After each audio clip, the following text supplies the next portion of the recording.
Hi, we're here with Jessie Camacho. Jessie, I mean, you're doing a lot of things right now. Tell us about some of the projects you're doing right now. I'm going to be doing Reno 911 here shortly, and I'm currently the host of Descontrol, a TV show on Telemundo National. It's a music show, so we get to dance a little bit. Awesome. There's a lot of teens watching, Latin teens, and they want to say, they look at you and say, how do you do it? What's your advice to them? Oh my God, it's a lot of work, so I suggest you just go out there and try it and see what happens. You never know.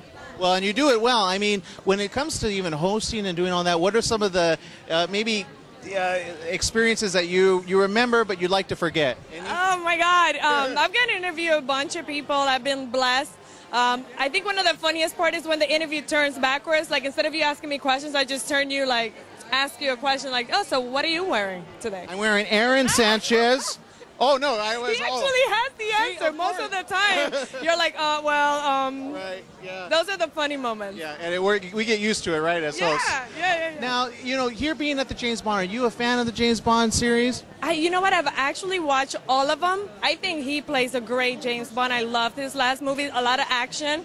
Yes. I used to be a cop, so I like action, Do you really? Wow. Yeah, for 5 years. 5 years? Yes. I mean, how do you go from cop? I mean, what was the transition for you, if you could just share with us? It was really hard. I actually was on a show called Survivor, and I started doing a lot of TV and film, and after that, I just kind of went with it, and here I am. Well, that's good, because that's hard to find when you get reality, and then to be able to do it successfully, that means you have the talent, and you have the ability to do it. Yeah, thank you. I want to work as a cop someday, though. I don't fit the part, but hey, I'm actually a real former cop, so maybe someday. Okay, good. All right. Well, thank you so very much for taking some time with us here at Latin. Thank you. ¿Están sus hijos teniendo problemas en la escuela porque no les gusta leer? ¿Le dicen que todo les aburre? Este otoño vea cómo sus calificaciones mejoran con una suscripción a la revista Latin. Una revista nueva para jóvenes latinos que les encantará leer. Compre una suscripción ahora. Llame al 1-800-816-1260. Con tan solo $3 asegura el futuro de sus hijos. Llame al 1-800-816-1260. Es el 1-800-816-1260. Sus hijos les darán las gracias.